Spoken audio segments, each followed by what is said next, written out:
fat, stupid, useless, ridiculous, God-hating creatures, which I freely admit to hating and wanting to kill.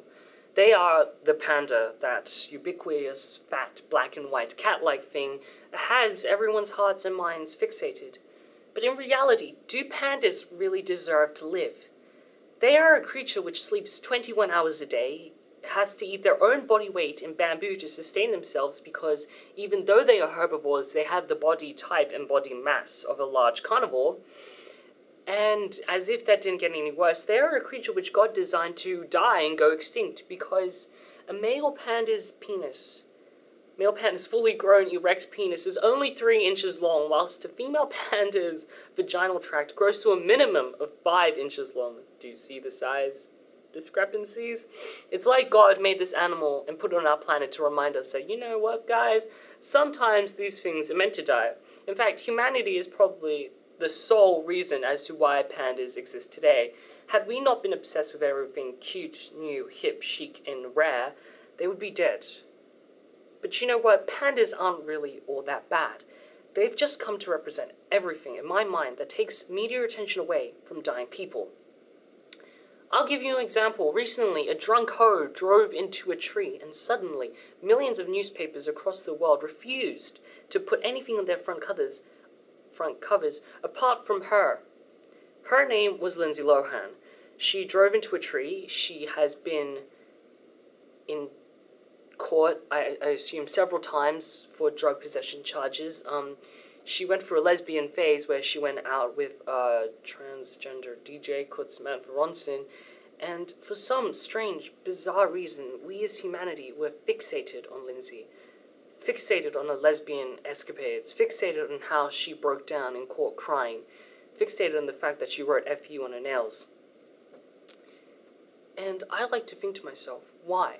Why are we fixated on such trivial, meaningless things that have nothing to do with our lives, that really, if anything, are slowly melting our brains, when real people who haven't done anything wrong, who haven't had the chance to do anything wrong, are being killed?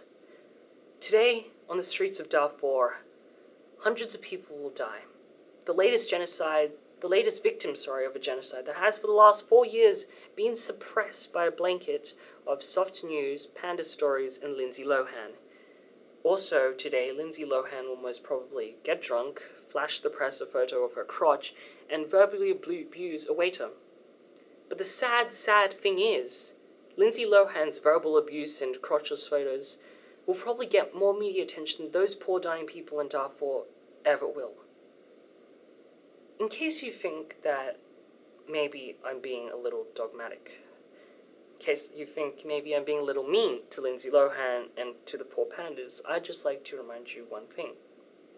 The WWF, Panda Loving Tree Hugging Association, which dedicates its time to saving pandas and several rare species of rainforest fern, has 5.6 million members worldwide, whilst the Amnesty International, remember them, which dedicates its time to saving political prisoners and victims of war, has a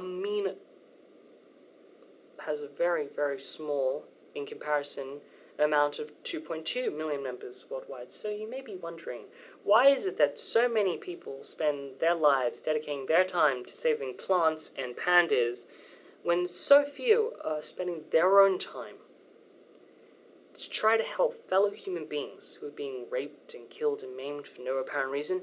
Well, I'm going to give you a reason. It's because we as a human race have failed in our duty to protect each other. And why? It's because we've gotten ignorant and lazy. We've become scared. Scared to wake up every single morning and stare the disgusting truth in the eye. The disgusting truth that still, despite the fact that, we'd like to pretend we live in a democratic society, hundreds of people die on the streets in cold blood every single day.